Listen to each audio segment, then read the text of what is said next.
All right, Gators fans. Hopefully I sound better today. I'm using another different software because this is yesterday's 2 a.m. or 1:15 a.m. stream. The audio is kind of wonky, so hopefully it sounds better. Let me know if it doesn't, and I'll try to fix it while I'm live. But yeah, Gators fans. This is a wild 12 hours, really, because at 12:01 a.m. today, Wednesday, February 22nd, 2023, Chris Lowe of ESPN tweeted Patrick Toney is in negotiations to join the Arizona Cardinals as a defensive assistant, and that he also said Florida is looking at Alabama inside linebackers coach, which is as loosely as you can associate him to Alabama as you want, because he was there for like a month, if that. So Austin Armstrong is replacing Patrick Toney as the defensive coordinator. Austin Armstrong, bro, did you get any sleep? You got up hella early this morning after post.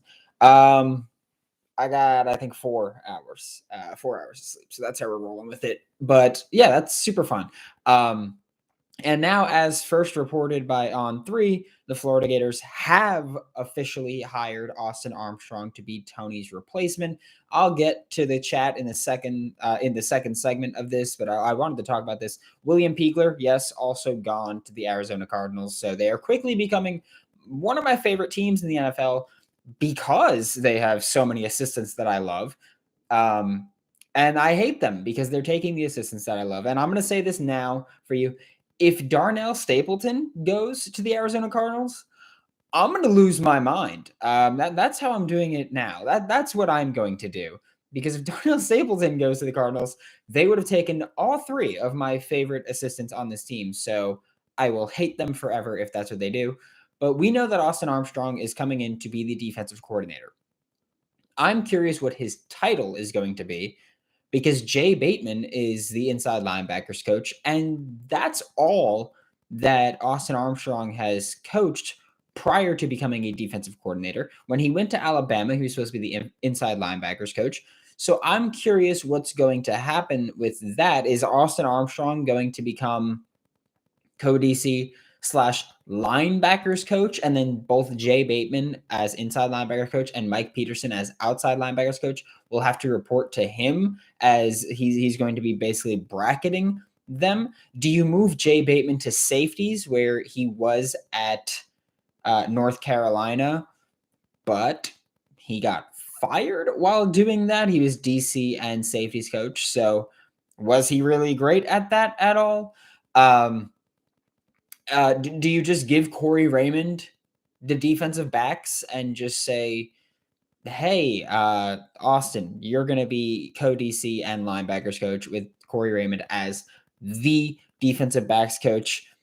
What do you do about sorry, someone just tagged me in something that I cannot pay attention to that right now. But what do you do at safety coach? Because now you've got all these changes going on, and it's a bunch. Do you give Corey Raymond the whole secondary? You have Tyler Henderson right now is a GA with Florida, and so you have Tyler Henderson as a GA. Does he go to DBs because his experience has been with DBs? Do you take Braxton Morris, who is already working with DBs as a quality control coach? Do you move Braxton Morris to DB coach on-field position as a safeties coach? Do you take CJ Wilford, who CJ Wilford, I think, is the most likely one to get that, we'll say, promotion because he's quality control coach of the defense right now. He was with Billy Napier and Patrick Toney at Louisiana from 2019 to 2021 as the quality control coach of the defensive backs. So what do you do there? Do you promote him and just say, hey, Corey Raymond, you're really taking the reins here? You already get paid like it. So you're really taking the reins here in the defensive backs, and you're going to help bring up any of these guys or all of these guys up to speed because that's what you have to do now. So maybe it's that, and we'll talk about Austin Armstrong's scheme in a couple minutes. But also William Peagler is gone from he's the tight end coach. He's gone.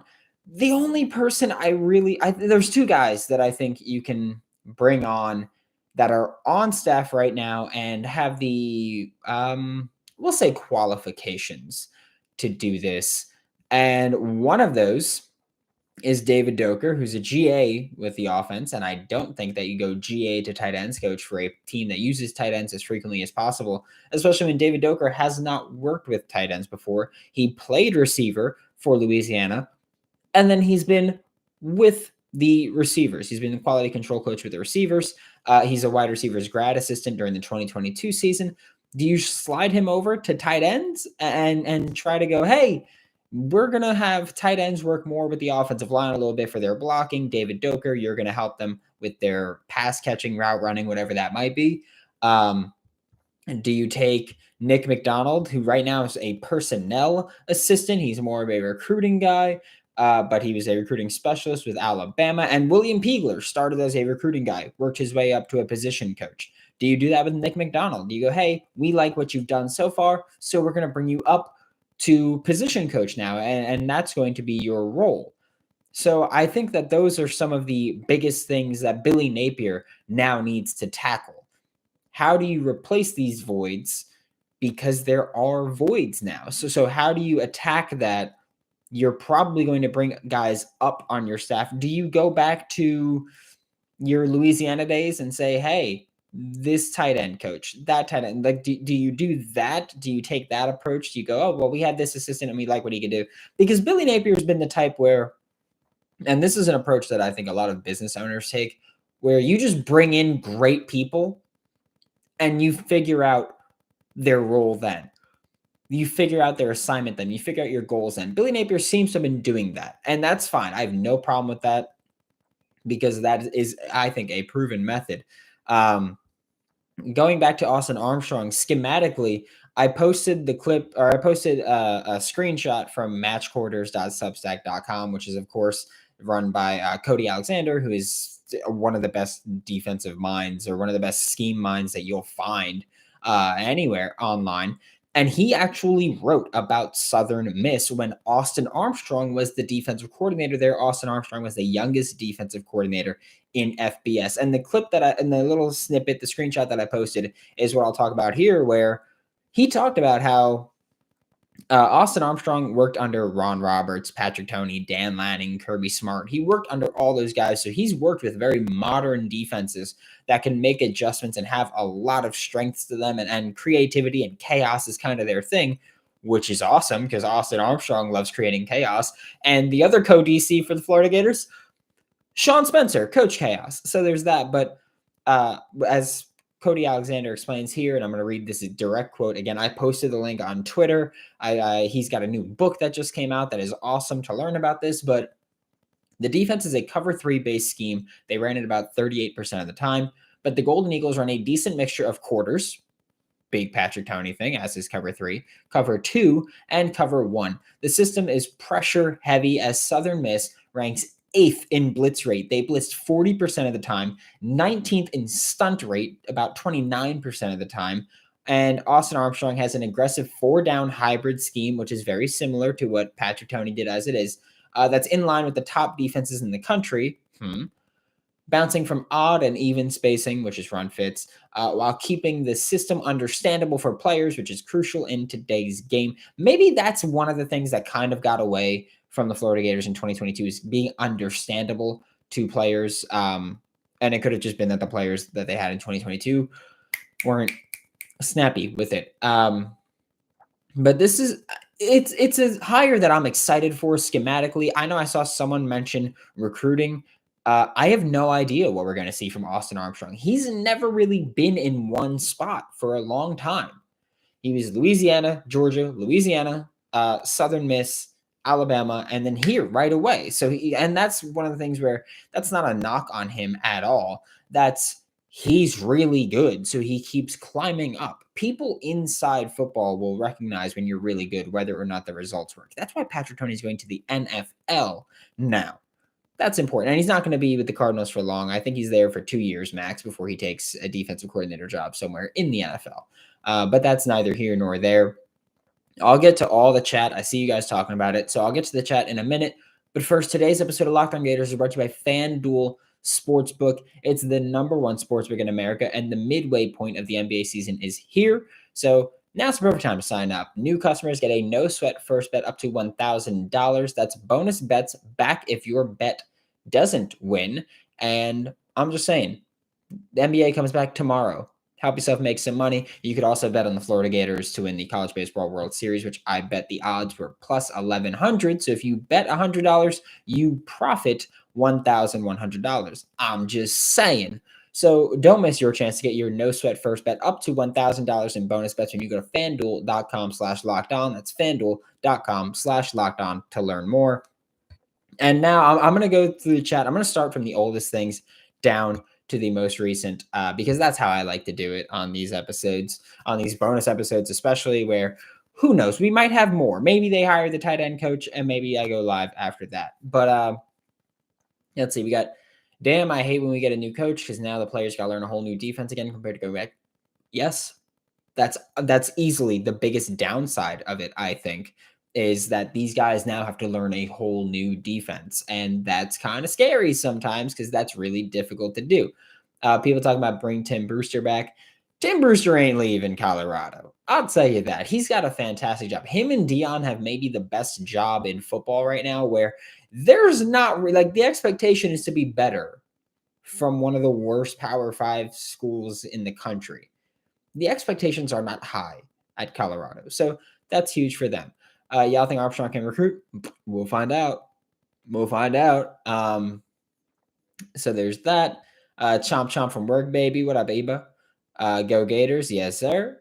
Hopefully it's simple and easy for them to pick up. Hopefully Peagler just got poached too. I know, Zach. That sucks. Like, I feel like Peagler caught a lot of slack for the Gators not bringing in a tight end, even though they didn't really try to bring in a tight end. But Peagler also did a great job at recruiting other positions. So that sucks. But that is what it is. So that's a little difficult there. Like, there's not much you can do about it. Let's see. They had to be pushing Toney out already. It's no way they hired somebody that fast and Toney downgrading. Toney is not downgrading. I'm going to say this, and this is me making this, I guess we'll say, assumption or speculating, whatever you want to call it. I think that Patrick Toney left because he wanted to leave. He was not pushed out. I know he wasn't pushed out. I know that's the thing. And I think Gators fans want to say that to make yourself feel better about him leaving. He's not downgrading. He's going to a job with significantly less responsibility for similar pay, where there's upward trajectory into the NFL. I was always told Patrick Toney is not a college head coach kind of guy. So the only way to go up from where he was at Florida was to go to the NFL and then maybe work his way up there. But I was always told he's not an NFL, he's not a college head coach kind of guy. He gets less responsibility, less toxicity. I have no problem saying that, myself included, Florida Gators have some of the most toxic fans on the planet right now. So I know that's the thing, especially with how much crap he took from fans. Makes no sense that he wanted to leave, and that's fine. Yeah, did you get any sleep? No, not really. A few hours.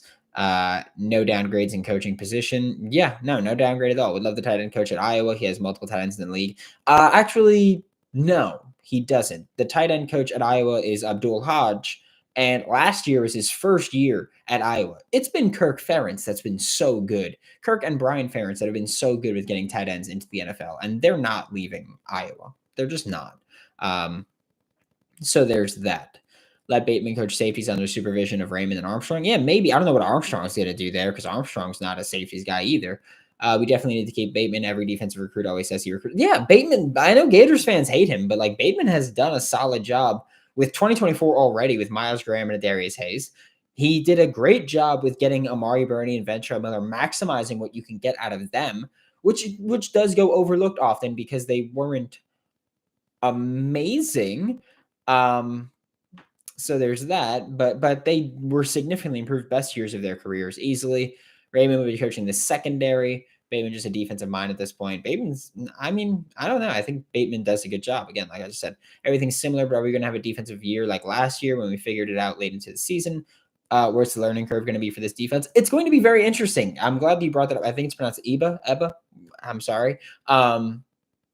But it's going to be interesting because Gators fans were clamoring for a more aggressive defensive scheme and a more aggressive defensive system. You're about to get one of the most aggressive defensive systems and one of the most aggressive defensive schemes, and we're going to break it all down. So we're going to break it all down over time. Because this is, again, I'm not going to pretend I know everything about Austin Armstrong. I've looked into his defense since he was the rumored hire last night, and I've tried to figure out everything I can. But I need to actually go back and watch it back again because I need to know. Actually, running a modern defense with sim pressures and creepers will be much appreciated. That's what Patrick Toney did. Like that he ran a modern defense. I compared Patrick Toney's defensive system to Jonathan Gannon with the Philadelphia Eagles last year. Do you know who just hired Patrick Toney? Jonathan Gannon, defensive coordinator from the Eagles last year, and now the head coach of the Arizona Cardinals. Like he hired someone that's just like him. I'm assuming to be the defensive backs coach, not just safeties. So there's that. Austin Armstrong is the same defense as Toney, thankfully. Not the same, but very, very, very similar. But not the same. More aggressive, more cover 3 heavy, but again, yes, very similar. Similar to how I say Houston runs a similar defense to Patrick Toney, like that, but probably on the opposite spectrum where Austin Armstrong's way more aggressive. Has Napier hired an OC and play caller yet? Why would he hire an OC? He has an OC. It's Rob Sale. Play caller, you can debate that, but we'll see. If you're my DC and fans run you off, bye Felicia. You say that, like you say that, and then when people leave and people don't want to be near the toxic stuff that we deal with, and by we I just mean Gator Nation, deal with, then you go, why are they leaving? Why can't we get any consistency, any continuity? Because Gators fans tend to run people off. Again, myself included. I've called for people's jobs before. It happens. But Gators fans have a reputation of being one of the most toxic fan bases in football, and then get mad when people don't want to be around them. That just makes no sense. You got to do that. Why the heck do you like Peagler? He didn't do anything for recruiting, and tight ends didn't really dominate last year. Here's the thing. Peagler was working with a tight end that moved from edge in the spring to start at tight end, and a shorter tight end that had a solid season, I think, when he was actually targeted. He can't decide or dictate when they're targeted. So there's that. As far as he didn't do anything for recruiting tight ends, they didn't really try. That's the thing I've been trying to hammer home with Gators fans. Florida did not put an emphasis on recruiting tight ends in the 2023 class because they had a rather large 2022 class with Tony Livingston coming in as a 2022 commit, but didn't come here until January. So he's basically a 2023 guy. And when they did try, they swung hard for Jaden Platt and they didn't win that. But also, William Peagler is a hell of a recruiter. You look at his track record. He recruited guys from this 2023 class on the defensive line, in the secondary, on the offensive line. William Peagler's thing it's that he's an awesome recruiter, which is also why it's so confusing to me that it's also very confusing to me that William Peagler was hired by the Cardinals because his biggest trait is that he's one hell of a recruiter. That's not really a thing there. I wish Toney and Peagler the best. The scrutiny against him was unnecessary, and I hope the new Cody C has a fair shot. Hopefully, Phoenix. Hopefully. Time to close the deal. Said, what you call toxicity is really just high expectations that are present at any top tier college football. How was Bama before Saban? Georgia before? No, I'm not saying that. I'm saying that with Napier, people were calling for his job before he ever coached a game in Gainesville because you didn't like how recruiting started, and it ended up being very good. That's what I mean. Like, the recruiting class ended up being pretty damn good. That's what I mean by toxicity. Go back to 2021. Emory Jones, week 3 against Alabama. Emory Jones was not a good quarterback by any stretch of the imagination. But guess what? Against Alabama, he played a pretty good football game and was getting booed by his own fans in a game where you lost to Alabama by 3. That's what I mean by toxicity. The death threats that I see on Twitter towards Patrick Toney, towards his family, towards his wife, that's what I mean. That's what I mean. I don't mean that, oh, the coaches are fantastic. It's the fans. No. I mean that the fans will tend to run people off by behaving like that and then get mad when that's the reaction. So that's what I'm saying by that. I'm not saying that the fans are only to blame or that the coaches are perfect. I'm just saying that Florida has a reputation of being one of the most toxic fan bases in football. And that has a tendency to rub people the wrong way. And that's fine. If that's what you want to be, then be that. But there are consequences to your actions. Um, Fans are toxic even in good times and a brand new season for the whole staff. We expect too much. You can say that, yeah. Boys, y'all blame the fans for everything from L's on the field to not landing recruits to coaches leaving. No. Again, I don't. And that's not what I'm saying. And you saying that kind of just shows that it's going over your head there.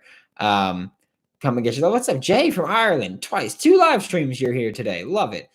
Makes sense to play call. Okay, I'm gonna wrap this up because I planned on going here for like 12 to 15 minutes, and we've been 20 minutes in. So there's that. But thank you all so much for tuning in. I'm gonna try to get you everything I possibly can. I know, Phoenix. I am. I'm gonna try to get you everything I possibly can about Armstrong, about everything that we can possibly get. And we're going to hope that the Florida Gators have one hell of a 2023 season and hopefully that it's much improved over 2022. But thank you so much for tuning in. I really do appreciate it. Like, subscribe, comment, review, all that stuff. Go join the Locked On Gators Discord. The link's in the description. The link is in the chat. Get some rest. No, man, I'm getting rest tonight, hopefully, but I'm going on a little mini vacation this weekend, so I'll rest then. But thank you so much for tuning in. Love y'all. Keep being great, and as always, go Gators. Right? That as always.